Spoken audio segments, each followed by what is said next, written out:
Welcome to Casino Life and Sports Betting Operator TV, where we speak to the biggest names shaping the global gaming industry. Today, we're honoured to be joined by a true leader, Erwin van Lambaart, CEO of Casinos Austria and Chairman of the European Casino Association. From tackling illegal gambling to leading innovation in Europe's casino scene, there's plenty to dive into. Welcome, Erwin. Thanks so much, Peter. Thank you. Great for having me. Well, I mean, we're really pleased. It was a real honour to take this interview on at this Bregenz casino here. It's phenomenal. In the heart of Vienna, as Spitz, the heart of Vienna. And it's a busy year, obviously, because in a matter of weeks, we've got the European Dealer Championships as well. Exactly, yeah. It's always one of the... It takes 3 days, and it's actually probably 3 of the most exciting days of the year for everybody working in European casinos. I mean, I think we've got 26 countries participating this year, all of them sending the 2 best dealers from their nation to the European Dealer Championship. I think it's been developing over the next few years into a bigger and bigger and bigger event all the time, which we're very proud of. And I think it really celebrates the craftsmanship of all the men and women working in live casinos. And it also shows that the industry is alive, very vibrant, really looking at the ultimate customer and guest experience, which obviously is one of the important elements and conditions to be, at the end of the day, voted best dealer of the year. There's the stacking, which I can't do. I mean, it's amazing if you look at how fast they are and how accurate they do that. I mean, it always falls over with me, so I shouldn't be doing that at all. They're so much better than all the executives are, I think. But it's an amazing event, and we're very proud of it to organize it in Austria this year in Bregenz, which is actually quite interesting because there are 4 countries around. So it's Switzerland, it's Liechtenstein, it's Austria, and Germany. So it's quite easy to reach for a lot of people across Europe. Really looking forward to it as well, because we're also for the first time really paying attention to the slot machine people as well. As we all know, the live casino is what a real casino needs, but also the slot machines for many, many years is what also a real casino needs. And as an organization and as an ECA, we thought it's really important to also give them, let's say, a little bit of a spotlight of the great work that they're doing across all the more than 700 casinos we present in Europe. So there's going to be some attention, something special for the slot people this year as well for the first time. Well, that's excellent. Well, what I'd like to do is just start with what is a major concern across Europe, illegal gambling. As chairman of the ECA, how serious is the threat today? Oh, it's absolutely massive. First of all, let me say I am in favor of regulation, which a lot of politicians don't believe we are as operators. We're very much in favor of regulation, as long as it's fair, very transparent and clear what's expected of us. But we believe that licensed legal operators always are very happy to be controlled and regulated, because that's why we're licensed, and we will do everything we can to avoid that license ever being taken away, which doesn't happen very often, as we know, across Europe, which is a good thing. So we're absolutely a big fan and a big supporter of regulation. We want to have a good dialogue with regulators. We want to have a good dialogue with law enforcement organizations. Also, if it comes to, for example, AML, any money laundering regulation, there's a new AMLA coming into place, as you know, right? That's a new organization in Germany that's being founded out of the EU, which is going to be even tougher on AML, which is completely fine with us. Again, as long as it's fair, and do talk to us, which is always a very important point when it comes to dialogue.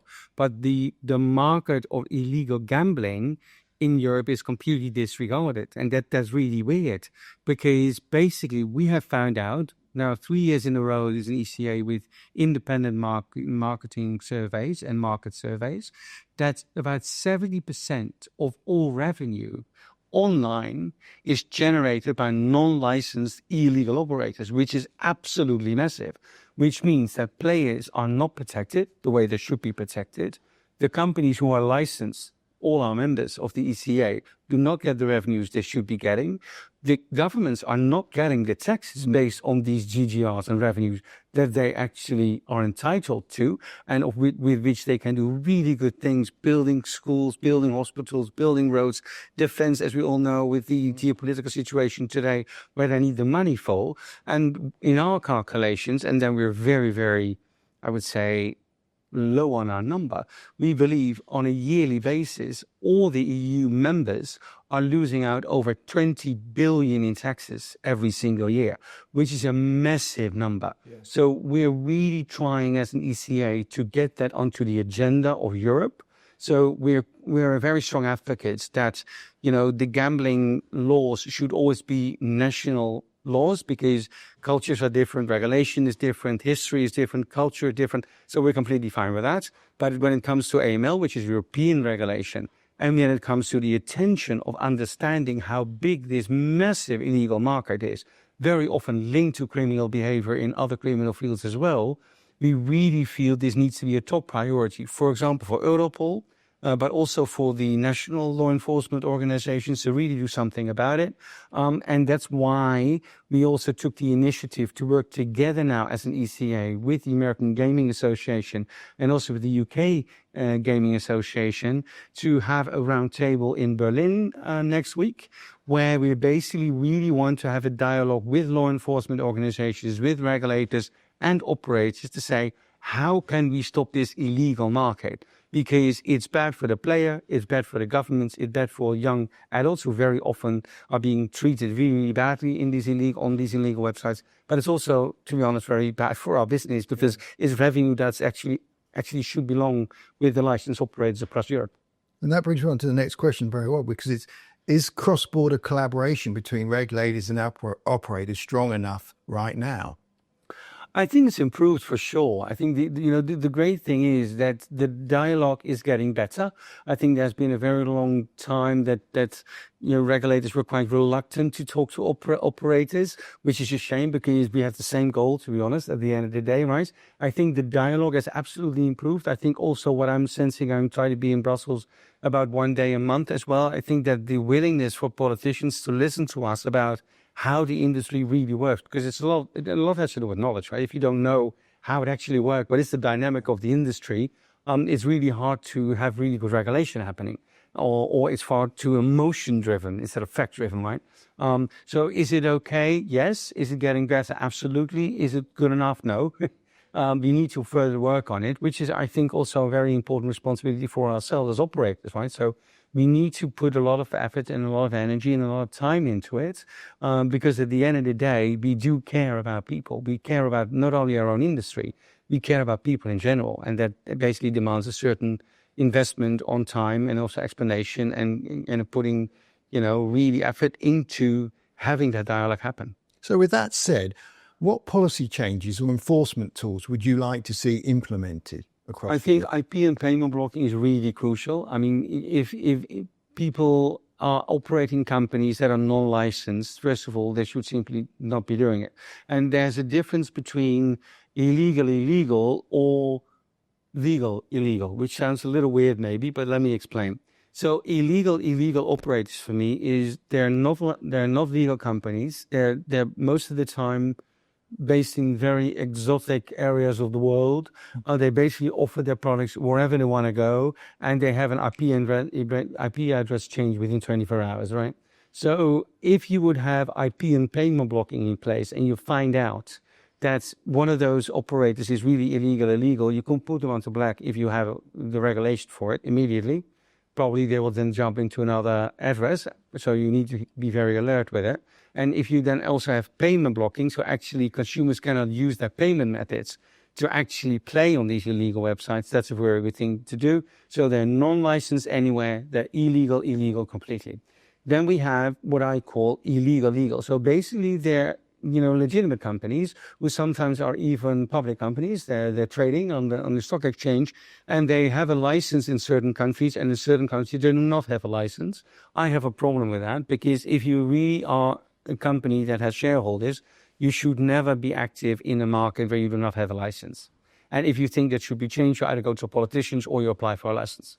So I call those the legal illegal ones. And I think it's really important to really understand how this business works, which element needs which attention, and how you work with each of these activities to put IP and payment blocking in place at the end of the day, because I think that's the key thing. And also, and I think we saw that very clearly here in Austria, so the highest court in Austria at a certain point decided that board members, including myself, if I might not be following the law, could personally be liable for anything that goes wrong.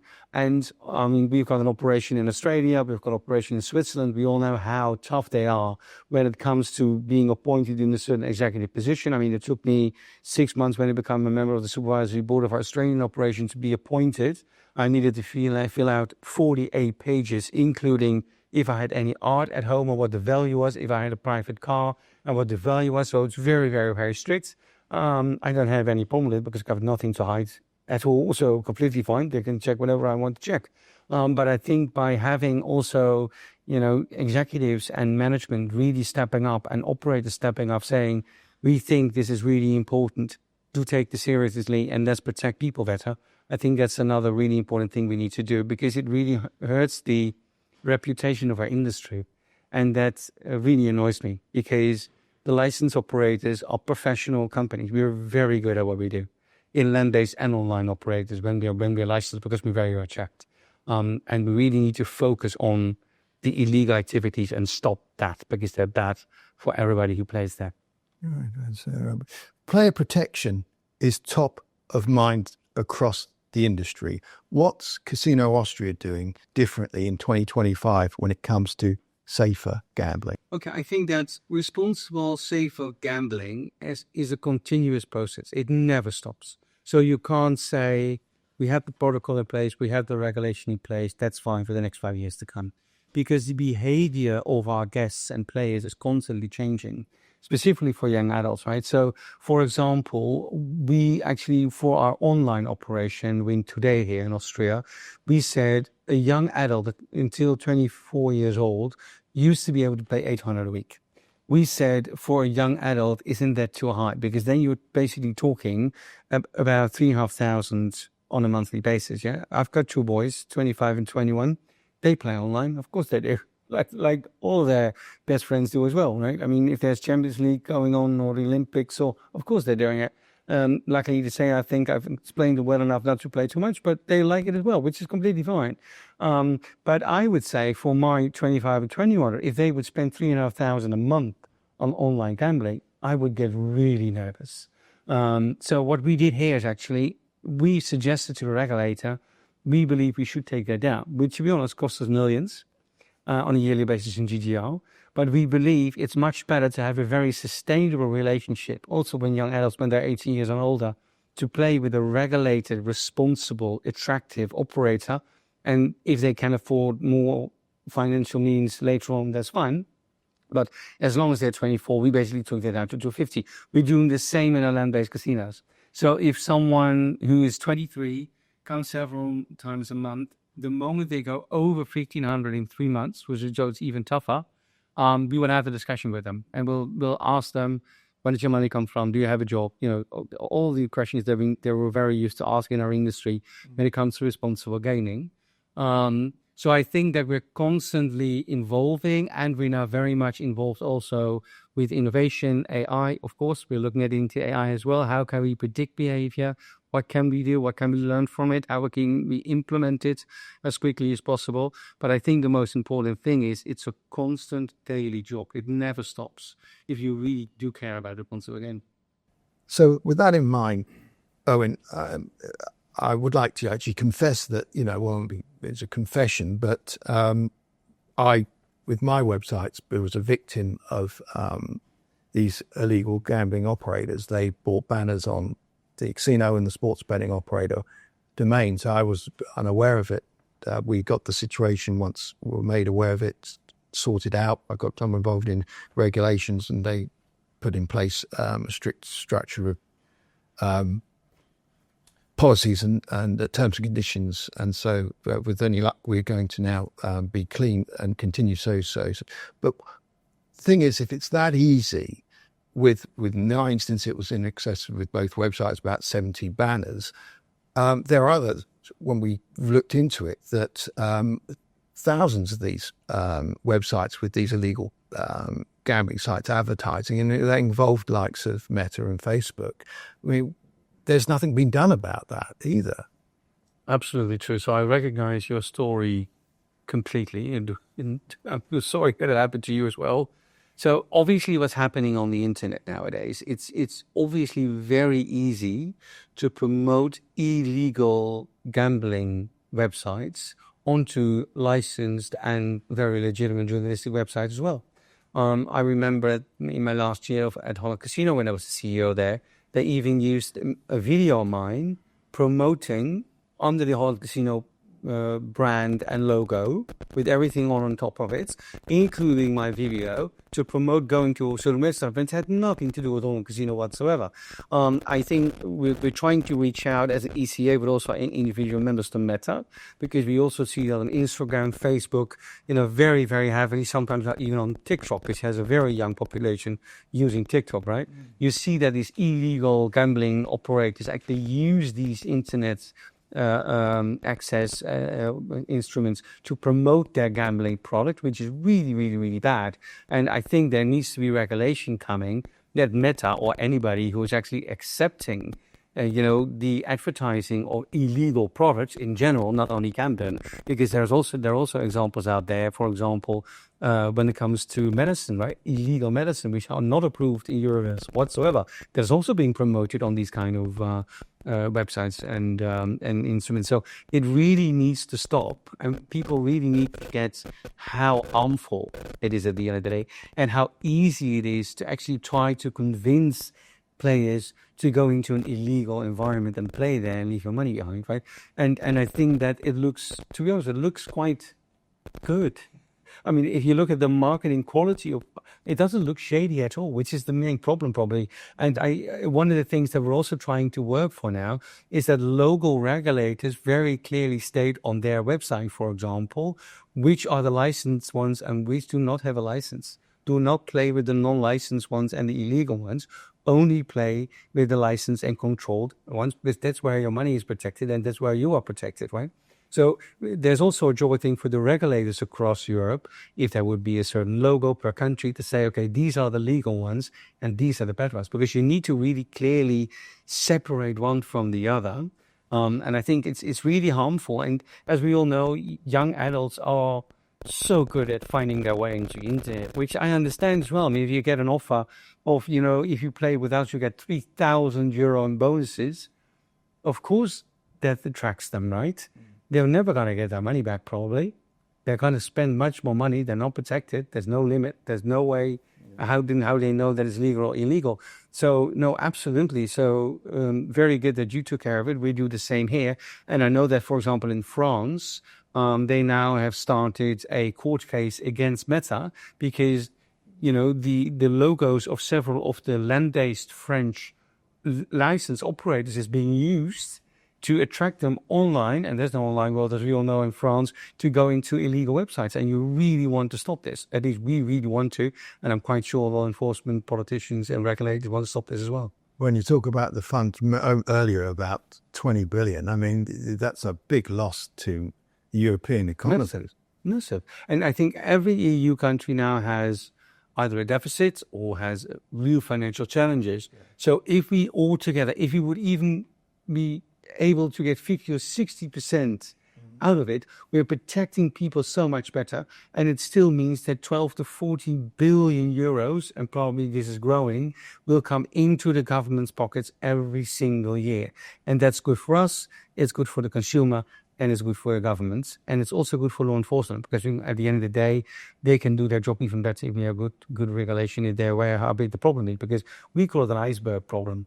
The iceberg, I mean, that's what's happening, right? So the regulators are completely focused on the license operators. Yeah. But if 70% of the online revenue under the water is the iceberg problem, that's what they should be looking at. And I understand that it's challenging because you don't know what you don't know. and you don't know what you don't see, right? What you don't know about.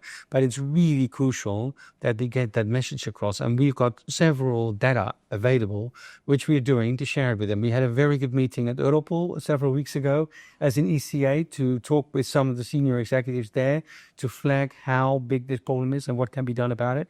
And they were quite impressed with, I think, the information we shared with them.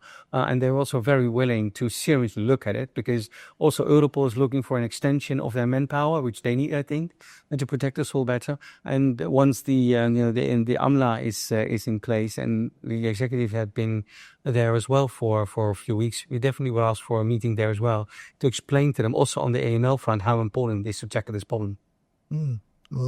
Well, changing the subject is going back to the ECA side of things. What role is the ECA playing in shaping and harmonizing standards across member countries? So every member is invited strongly to have the external ECA audit happening when it comes to responsible gaming and AML. So it's an external independent agency who basically comes into the organization, asks all the nasty questions. That's part of the deal. And then you can get a certificate. And once every 2 years, this needs to be done to basically prove and show this is how good we are. And that this is the minimum standard that we also apply in our company or in our country. So that's something that we invest in quite heavily, and we have been investing quite heavily into over the last 3 years. We have put a really successful new training and development program together as an ECA, which is always taking place in November. Most of the time it takes place at Guido's casino in Luxembourg, which has everything to do with cybersecurity, security, AML, responsible gaming. What can we learn from each other? Best cases, best practices, to actually share, always, of course, completely complying by EU regulation when it comes to cartel, because we will never share confidential information or the cartel information, because we're very much aware of that, but really to share the best practices to protect people even better that we're doing today. It's a 2.5-day workshop. It's visited heavily, so I think we've got 60 people or so attending from all across Europe and sharing all their practices. We bring in really good speakers to talk about, the latest developments, also the crazy, sometimes criminal ideas that some people have to try to rip us off, which we really don't like. And that's become very successful. And it's actually growing every single year still. So that's another very important investment that we're putting into place. And we'll keep working on that as well for the next few years to come.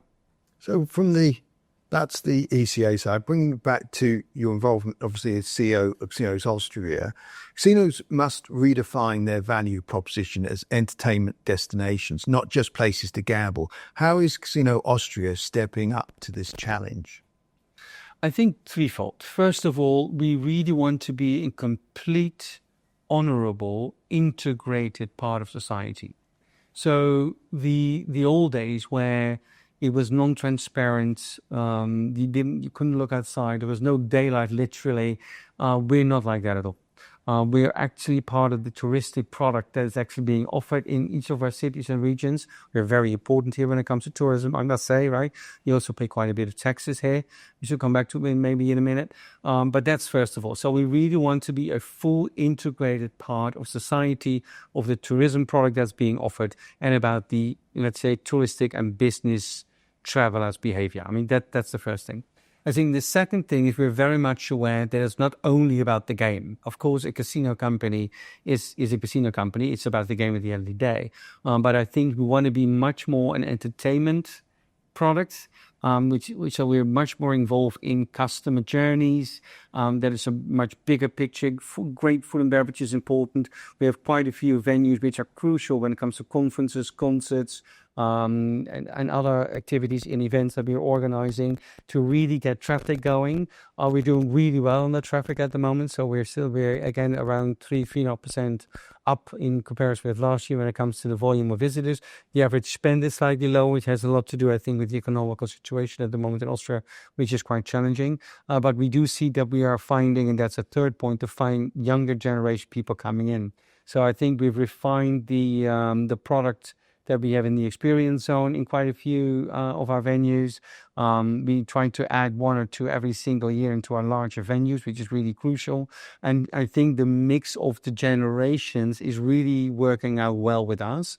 It's always complicated and it's challenging because we all know that a very experienced player in his 50s might not really like some little bit louder music that's being played in other areas. So you need to really take care that the customer journey really fits well. And obviously, we're very much looking into product innovation as well at the same time. It's always a regulatory challenge. Sometimes it takes a very long time before we can get it approved.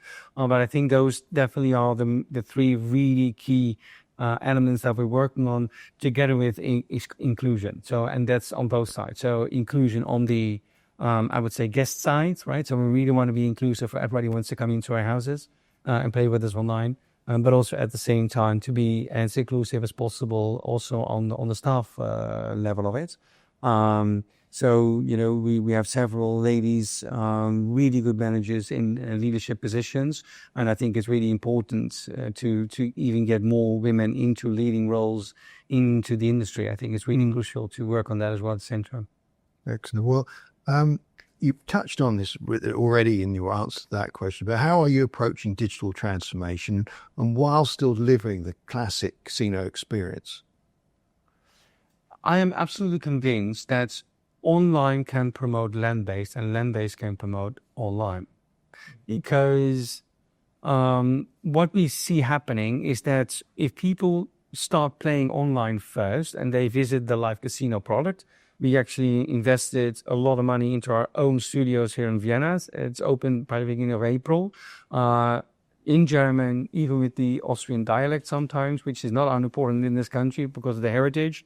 It's a really great customer experience, and we do see that quite a few people who actually join us online and play roulette or blackjack online actually do like it to go into a land-based casino after they actually discovered that they do like the game, which is very interesting. And I think that's by having those cross promotions happening, it's interesting. We're not allowed to fully cross promote here regulatory-wise in Austria because there are different licenses. So we cannot promote the land-based casinos online, and we're not doing it, or the other way around, unfortunately. But that's what the regulation is, so we need to deal with it. But I truly believe in general that people do like both if they find out what the added value is, right? And I think that by having the cross-promotion potential in the future, which unfortunately is not there yet today, we can even make that grow here in Australia even further. There are other European countries where it is allowed. So you're allowed in certain other countries to cross-promote land-based and online more. Unfortunately, we're not allowed here yet, but I'm hopeful. Well, saying that, I mean, wouldn't that also assist with driving out the illegal side of things? Yes, of course, because it helps on the canalization desk. Yeah. Yes, for sure, yeah. I mean, our online business, although we have a monopoly online with the internet, so sports betting is free here in Austria. So everybody wants to apply, can apply. And if you fit the regulation, you'll get it. But we have a monopoly position, but we only have a 60% market share. So 40% of GGR here is illegal, not licensed there. So there's something to do here. So that's why I'm such an advocate for IP and payment blocking also here in Austria. I mean, we're facing a massive tax increase here. As you might have heard, is that Austria has a massive financial problem. The country has a deficit, which if they do not do anything, might go into 5.5% to 6% deficit by the end of 2026, which is almost double the Maastricht norm for the EU, which is a real problem. So obviously the government needs to act and needs to start saving money on the cost side. But also they are increasing taxes. So banks are being confronted with it. Energy companies are being confronted with it. They're cutting a lot of costs from the ministries, and they're looking for almost 8.7 billion euros for 26 to find, and then it's still 4.5% deficit. So they're still far too high. And unfortunately, we're being confronted with a massive tax increase for the lottery products here, but also for online. So we'll go to, I think it's the highest across Europe, we'll go to 45% gambling tax here for online, yeah, which is really, really high. I think it's too high, as you would understand. But and that's a real burden. I mean, we're talking around 60 to 65 million on a yearly basis potentially that we're going to be hurt by on the bottom line as a company. Yeah? Don't get me wrong. I think when a country has financial challenges, everybody needs to contribute, me as well. I think if you look at the pro rata element of it, it's far too heavy. So we've been putting quite a few alternatives forward to the government to say, okay, why did you do this? Why didn't you do that? We're still in talks with them, which I'm very thankful for.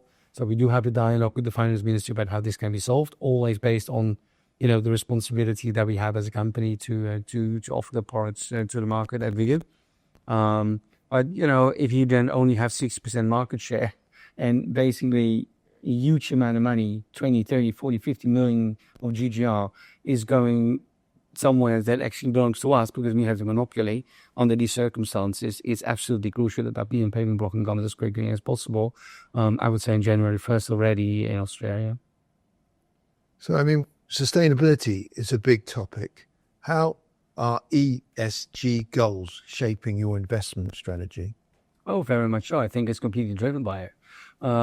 So we put a strategy together about 2 years ago where we knew that we needed to do the ESG reporting, and we actually made a very conscious decision. It should not be about the reporting. It should be about what we really want to achieve. So we have very concrete goals on ESG, which we're following twice a year on a very regular basis. We also present it to our supervisory board twice a year, once in June and once in December, about where we are. And it goes into all the main ESG targets that we've set ourselves. So it goes to responsible gaming, it goes to people security, it goes into sustainability, about the environmental responsibility how we have, it goes into inclusion. So basically all the goals that we've set, they all have KPIs and very concrete measurable KPIs. For some of them we use external auditors or resources to actually check them for us, so we know we're really doing well or not. And I think at the end of the day, for me, it's really important that we have a constant development of our ESG goals. Yeah, so it's not okay once we've achieved this, that's fine, but we're very conscious of it. And I think the most challenging thing, I mean, we've got more than 3,000 people working for our company in total, so it's really important that every single employee knows how they can contribute to what we're trying to achieve to make the world a better place at the end of the day, because that's what we all want, right? So it's really important. It's actually driving a large portion of our strategy and of our investments, obviously. Yeah. So every single investment we make, there's always this little checklist. Okay, and what does it mean for our ESG goals? Are we reaching what we want to be reaching? Are we actually thinking also in details enough about what this all means? So I think it's a basic driver of what we're doing. Casinos Austria is one of the most established names in Europe. What's your vision for the group's future? Oh. Well, first of all, in several years, we need to extend our licenses, which is always a very, let's say, a little bit tense kind of a situation. I think we're absolutely the best operator of Austria. We understand the culture. We understand the history of the country, we understand the company. I mean, the company's been around for 50, 60 years. We've constantly proven when it comes to responsible gaming, when it comes to email, when it comes to our financial results, also for the shareholders, because don't forget, 33.4% belongs to the state of Austria, to the Republic, yeah? Including dividends that we paid out. When it comes to, we just created 120 more jobs with the Win Today Live Casino product that we did here, that we opened here. So I think that at the end of the day, we try to live up to our standard, and we never take the great reputation for granted. We all know in our industry, I think in general nowadays with social media and how easy it is to be harmed in your reputation. But I think we really want to live responsibility. We're not talking about it. We're living it, which is, I think, the main driver of our future as well. I mean, and it's in the DNA of the organization, and you can't just overnight take that out or for another operator put it in. You need to really understand what makes people in this country tick. What is a real innovative, quality-wise product?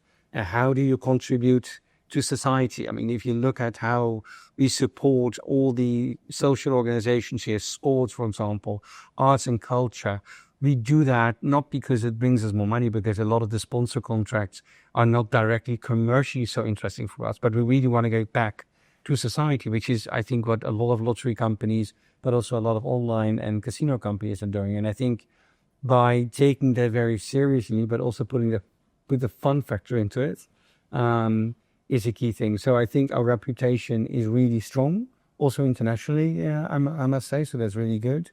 But you can never take it for granted. Your reputation needs to be strong tomorrow and next year and in 5 years as well. So you always need to look around the corner, what's coming, and how we anticipate the best way possible to be even stronger and more successful, more responsible, more fun, more innovative, and I would say even a stronger piece of society in general. Yeah.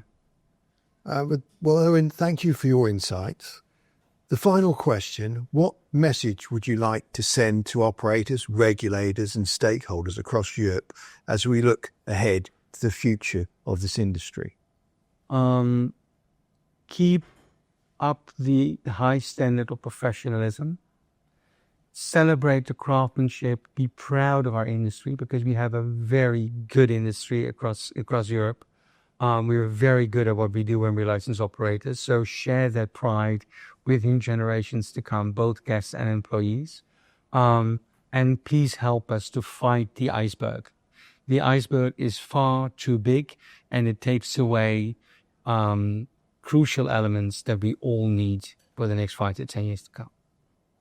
Well, what I have to say is thank you very much, Erwin, for your time and lending us the fabulous VIP room at the Casino Vienna. And I think my cameraman as well, George, how well taken care of we have been by all of your staff for this interview. So thank you. You're welcome.